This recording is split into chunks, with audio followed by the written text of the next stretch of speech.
Nah, hadis dari Adi bin Hatim juga. Sa'altu Rasulullah an saydil mi'rad. Aku bertanya kepada Rasulullah tentang buruan menggunakan mi'rad. Mi'rad itu apa nama itu ya? Tongkat yang di ujungnya itu ada besi runcing. Apa namanya Pak? Lembing. Apa? Tombak. Tombak. Bila engkau menusuknya dengan besi yang tajam yang ada di kepalanya itu, mata itu, makanlah. Tapi kalau dia mati karena pukulan tongkatnya, tak boleh dimakan. Kan bisa jadi Pak, nyo mati tapi kena tokok. Yang kena pukul tak boleh. Hewan yang mati dipukul, nah itu bangkai itu. Tapi kalau matinya karena ujung tombak tadi, makan. Tapi kalau matinya dipukul dengan batang tombak itu, tak boleh dimakan. Ya, hewan yang tak boleh dimakan itu salah satunya yang mati dipukul. Ya, yang mati tertabrak, samanya itu. Jadi kalau ada Bapak Ibu, oto lewat mantak jawi. Oh, jawi ko lah menggaletong-galetong Pak. Jangan didabi jawi itu lah itu. Itulah bangkai itu mah. Sebab dia tidak didabi pun mati itu. Matinya tu bukan disembelih lagi tu kerana tabrak tadi tu, tak boleh. Kecuali pasti tabrak tu nya masih tagak berjalan pila tengkak ada bir leh. Ikutnya lah sakarat. Ya. Pernah ada kejadian Pak.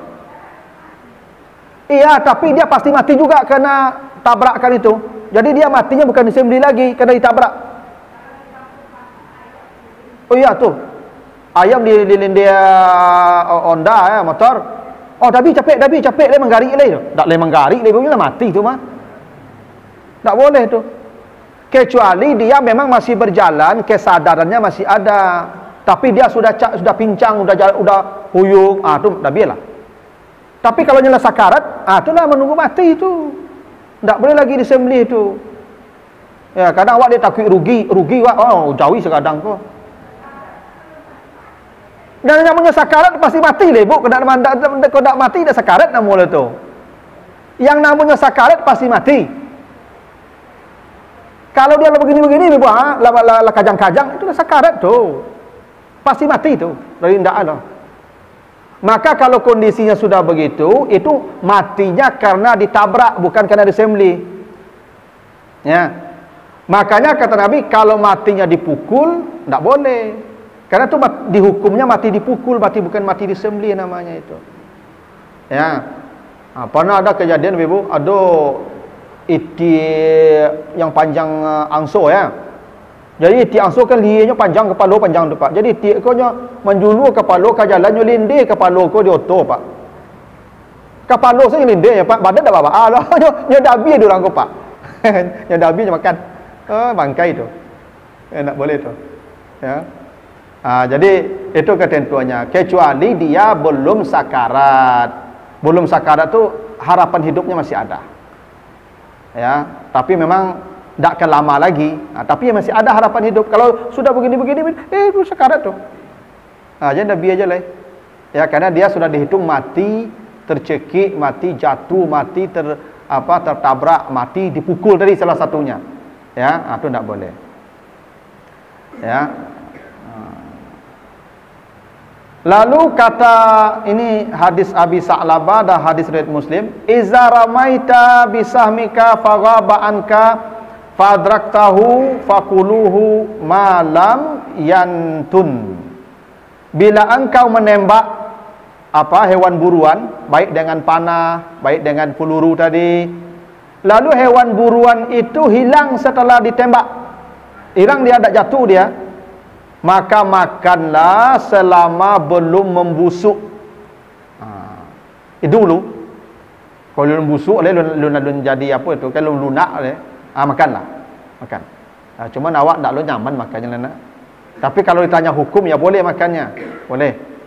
Ya, mana tahu kan hewan buruan tu kadang kan seperti rusuh, kijang dah. Bersobok lah 2 hari bersobok. Tapi belum membusuk badannya lah. Tapi nampak bekas luka panah tadi atau peluru tadi, maka boleh dimakan selama belum membusuk, kata Nabi. Boleh dimakan. Ya. Lalu hadis dari Aisyah, hadis riwayat Bukhari, anna qauman qalu lin nabi. Ini ya, suatu kaum berkata kepada Nabi, ya, inna qauman ya'tuna bil lahmi. Ada satu kaum, sekelompok orang membawakan kepada kami daging. La nadri, kami tidak tahu, azakarusmallah alai amla, apakah mereka tadi menyembelihnya menyebut nama Allah atau tidak. Faqala, Nabi berkata, samullah alaihi antum wa kulu, bacalah nama Allah dan makanlah sekarang. Begini ceritanya. Ada sekelompok orang baru masuk Islam. Ini baru masuk Islam. Lalu datang bawa makanan kepada Aisyah, mengantarkan daging yang sudah dimasak. Aisyah tidak mau makan karena ragu, ini orang tadi membaca bismillahkah dia menyembelih hewannya atau tidak. Tapi dia baru masuk Islam nih. Maka kata Nabi, kalau orangnya itu sekarang baca bismillah, makan. Artinya apa? Membaca bismillah menyembelih hewan itu tidak wajib hukumnya. Boleh tidak membaca bismillah selama dia muslim. Selama dia muslim. Pokoknya pernah bersyahadat, bahkan sembelian ahli kitab pun dulu ya, sekarang tak lagi itu. Yang sekarang semuanya kalau tidak Islam ya kafir. Tak ada ahli kitab. Kalau dia ahli kitab percaya dengan Nabi Muhammad tuh. Maka orang Kristen, orang sekarang Yahudi itu semuanya kafir. Lam yakunil lazina kafaru min ahlil kitab wal musyrikin. Orang kafir itu orang yang di ahli kitab itu yang kafir, yang tidak beriman ke Nabi Muhammad. Maka kalau orang kafir, orang Kristen, orang Yahudi, orang Konghucu yang menyembelih ayam, haram kita memakannya. Boleh. Walaupun dia baca bismillah. Tak boleh. Makanya saya hati-hati kalau ibu kalau makan di rumah makan siap saji itu hati-hati. Ya. Tapi kalau dia muslim, tidak baca bismillah, dia menyembelih, tidak apa-apa. Kita saja yang baca bismillah waktu makan dulu. Ya. Jadi membaca bismillah menyembelih hewan itu bukan kewajiban kalau yang menyembelihnya seorang muslim. Tapi kalau non muslim, orang kafir, baca bismillah, tidak baca bismillah, haram. Dilarang. Tak boleh. Tak boleh memakan sembelihan orang-orang kafir. Kadang-kadang itulah awak kadang-kadang kini ko lah jale makanan sebanyak ko orang Islam menjual apa jo kanan muslim tu pego. Ya, tak tahu awaknya mendabi ayam tu le orang Islam yang mendabi tidak. Dulu pak awak kan kalau awak takana tu pak di kampung lu, orang makan ayam ko kan yo bana hati-hati pak. Awak takana ko kawan dabi ayam lu kan mendabi ayam tu kan kalau ndak hari rayu ayam sakit ah, endak. Ya, lah sakit ayam atau rayu atau mungkin ya kan awak sakit. Tu kecik amak kaja ayam mang sikula tu. Tu udang dama ada. Eta. Lala dilala ayam tu mah. Sepanjang kampung nyo lala tu pak. Ndak ada cerita berhenti lo. Pagi ayam tu nyo kaja tar gitu. Kan? Salon dape, bak kau itu yo nyo makan tu yo semangat nyo ngajak ayam. Ngawak tunggu mana perintah mendabi ayam kau. Ya kan dulu kan itu tu kalau nampak di kaki diang di tuduang nasi tu ada guliang ayam, tu pasti kalau ndak ayam sakit ada sakit rumah tu ikut tu. Lah itu. Kau sehat, ayam tu sehat, awak baju ayam kau beli bare dia mak lah itu. Nah ketika ada yang sakit, kaja ayam tu dah dape ayam tu mah dape kaja mak kau ayam kecik adik kan. Kecik amak cari angku surau lah. Itu. So cari angku di surau pak. Angku surau tu imam dan maja mengaji dan jadi imam itu yang mana ayam pakai serong ni mah, pakai sarung, pakai peci tu mah. Itu. Ya, ada sarau kotok. Saya biar ayam dulu Pak Ibu. Ya. Ya, itu ibadah tu Pak. Makanya bercari orang siak tu orang saleh dah biar ayam tu. You hati-hati mana ndak biar ayam tu. Ya. Makanya ibu-ibu kalau ragu jual ayam di pasar tu balik saya ayam hidup tu dah di rumah. Ya, tapi kalau le Islamnya dah pahala. Ya. Tanya lu apa le Islam ndak ya? Ya bisa jadi dak Islamnya Pak nya dah bidabiannya tak awak. Ya tak? Makan haram tu, tak boleh tu. Ya tu lah musabik makanan siap saji tu pastikan yang mendabi tu Islam orang enggak. Oh tak tahu belum Ustaz, kau tak tahu je makan situ. Ya. Itulah masalahnya Pak. Nyok apa newak makan kau Pak, nyok mempengaruhi ibadah Pak. Percayalah kamu. Makanya kata Allah, ya ayyuhallazina amanu kulu min thayyibatim ma razaqnakum washkuru lillahi in kuntum iyyahu ta'budun. Hai orang yang beriman, makanlah yang baik-baik, bukan hanya baik zatnya, baik caranya. Jika kamu hendak beribadah kepada Allah. Jadi sebelum kita beribadah, makan yang baik-baik dulu. Apa maknanya itu? Kalau makanan kita tidak baik, ibadah kita tidak akan bermutu. Percaya oleh ibu kamu. Mutu ibadah awak tu, dorongan kita berbuat baik itu karena makanan yang baik tadi. Kalau makan tak baik, tak akan mungkin ibadah awak baik lah. Percaya oleh ibu kamu. Tu bakok bulan puasa tu bakok meningkat ibadah awak mah. Endak. Bakok bulan puasa meningkat ibadah awak kerana awak makan tak seleksi mana. Jangan kan punya orang, punya awak saya tak makan lah. Kalau tak makan tu je lah itu. Maka bulan puasa kau naik ibadah dan meningkat kualitas sebab itu makan tak baik bulan puasa tu. Lapar puasa bakunya sado balik tu turun ibadah balik tu. Enak. Oh gadang pengaruh makanan tu ibu. Ya. Aku guru ambo lo ngecek kami kalau ngabar aja malam dulu tu. Siapa mengantuk-ngantuk tadi ambo ceramah tu makan haram tadi tu cek. Guru ambo cerita. Ambo tak menuduh baik boleh mengantuk-ngantuk makan haram lo aja saya tersinggung ibu itu. Kecik guru ambo cerita dulu kalau makan engkau berpengaruh ke ibadah awak. Kalau ada orang tengok dengan ceramah lalu, tengok dengan ceramah lalu apa esok makan tu salah makan tu. Iyo Pak. Ya sekali-sekali tak kalau dia latih badan kau tengok ceramah orang lalu siapa? Oh, salah makan tu, pada salah makan tu, dan salah begitu. Iya Pak, hati makan tu. Tu makanya yang makan-makan siap saji tu apa reso mana elok tu. Ya ambo payjo kat situ sekali-kali kau anak ambo rengek-rengek payjo ambo tu Pak. Cuman ambo lah pastikan aku oleh Islam gua. Ya kan? Kalau misalnya ibu area-area di situ non muslim banyak, ya ragu yo tu. Ya. Ragu yo tu. Makanya begitu. Ya, jadi kalau dia Islam, makanlah walaupun tak baca bismillah. Kita aja yang baca bismillah dekat makan dulu Gitu. Biasanya apa ibu kalau ibu kalau di awakku aman bana Pak. Di negara awakku yo bana ndak ada nikmat yang paling gadang awak tinggal di negara mo di awak kalau ibu. Mayoritas Islam sehingga yo makan ku aman apa ibu. Ibu kalau pergi ke timur, ke Manado, aduh susahnya Pak situ. Payah orang cari makanan Pak. Ya, walaupun rumah makannya rumah makan Minang, ni punya tak orang Minang loh Pak Ibu. Rumah makan Namo semua makan Minang loh Pak. Yang punya tak orang Minang loh. Nah gitu. Jadi syukurlah Pak Ibu tinggal di Padang kau ya. Kebalai steril makan awak rasa tu. Alai sesuai syariah lah gitu. Alah, jangan pindah lewat pun gaji kadang di luar siku salah sampai mati pindah kamar leyot Padang kau Pak. Ya tu, sekadang kau nikmat beribadah haman awak makan dan berasi dapat awak begitu. Ya, tak ada campuran-campuran yang haram lah. Ya.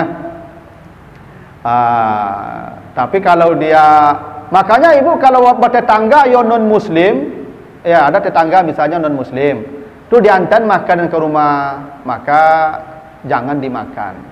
Tapi jangan ditolak pula. Jangan tolak. Ambil saja tapi jangan dimakan. Kecuali yang diaginya misalnya makanan yang memang tu dari pabrik. Misalnya roti yang dibungkui, tak nyubuek lah. Tapi kalau yang buat tak boleh. Tak boleh. Apalagi sembelihannya daging tak boleh tu. Terima saya lah. Tak apa tapi beko jangan dimakan. Enak ketentuannya begitu. Jangankan bapak ibu memakan sembelihan mereka, memakan piring dari piring mereka aja tak boleh. La ta'kulu min aniyati ahlil kitab. Jangan kalian makan menggunakan bejananya ahlul kitab. Boleh. Ya. Itu ketentuannya begitu. Ya. Tapi membaca bismillah itu sunnah. Ya, membaca bismillah itu pun seperti tadi. Bukan bismillahirrahmanirrahim, tapi bismillahi Allahu akbar. Ada pertanyaan dulu Bapak Ibu sampai sini? Ya Pak. hasil jual beli anjing sama dengan hasil jual beli khamar. Yang menjualnya, yang membalinya, yang memakai pitinya semuanya haram. Karena itu najis. Jual beli najis, maka hasil penjualannya najis. Maka tidak boleh jual beli kotoran. Ada menjual ciri jawi bagai untuk pupuk bunga. Tak boleh.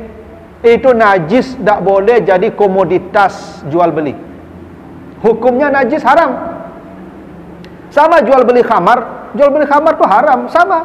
Kotoran diperjualbelikan, ya najis, haram lah itu. Itu ganti jasa pengumpulan boleh. Bu, tolong ambo pupuk kandang ya sakaruang. Abeku ambo bagi upah pengumpulannya. Itu jasa. Jasa boleh. Yang tak boleh balas sakaruang pak 50. 2 karuang lah satu. Itu jual beli tu. Janganlah bagaimana pakai ciri kandang lah bu, pakai ciri buah binatang lah. Itu banyak pupuk lain mah. Kalau tak itu bayi untuk pengumpulan boleh, jasa itu. Tapi kalau ibu bali bara sakaruang itu jual beli, bara sakilo jual beli, akadnya jual beli. Jual beli najis ya najis, haram lah dijual beli kan. Dicampur kalau oleh banyak, campurannya pada kotorannya, pada najisnya, itu boleh. Misalnya kotorannya seperampek karuang, tanahnya 3 perampek karuang. Itu tidak kotoran lagi, itu tanah namanya. Tapi karuangnya seperampek, tanahnya 3 perampek, kotorannya tidak boleh, hukumnya kotoran. Tidak boleh.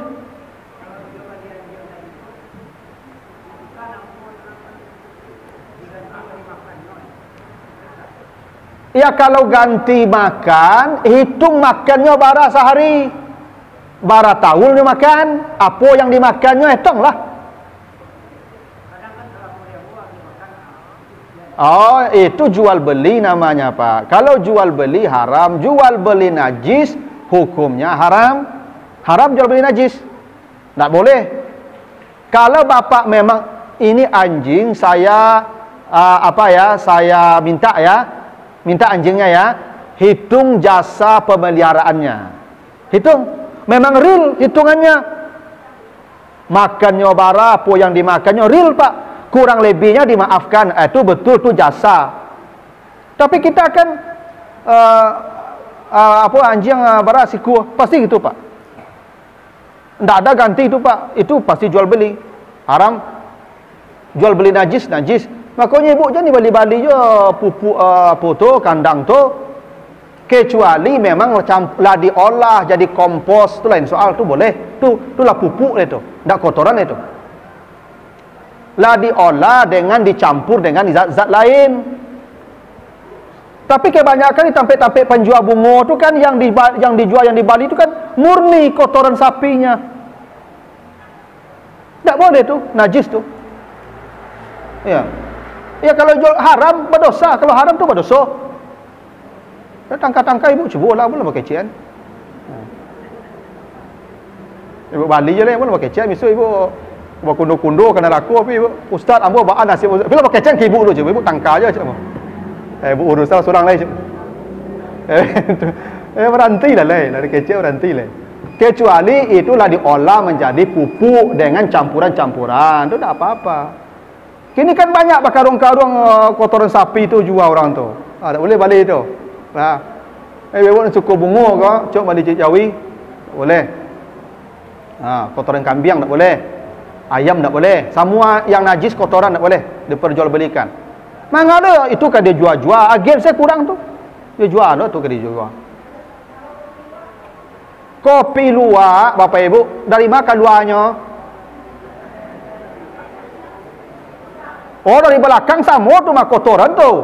Kecuali kalau luarnya dari hidung musang, tak apa. Kalau dari hidungnya boleh makan lah. Oh kalau talu lain Ibu.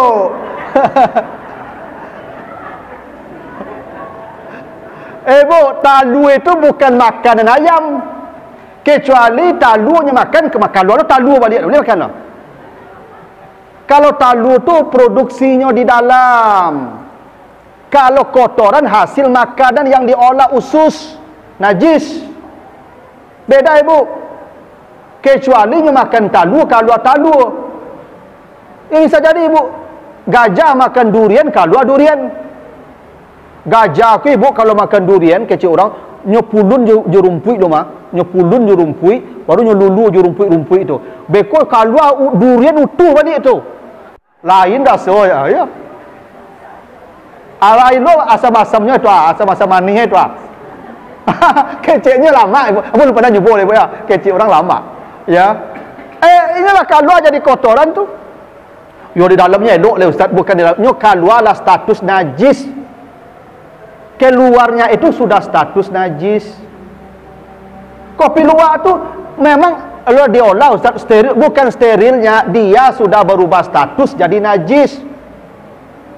Bukan luarnya nyo makan tadi, nyolah di usus ala jadi kotoran. Ya. Kecuali batu.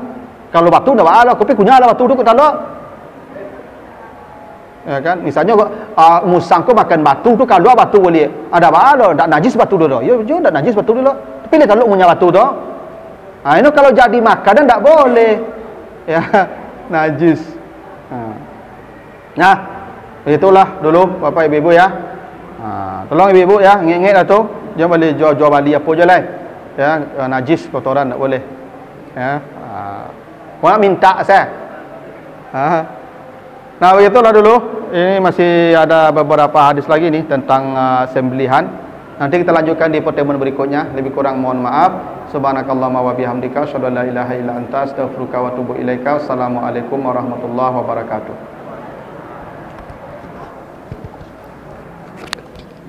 Terima kasih.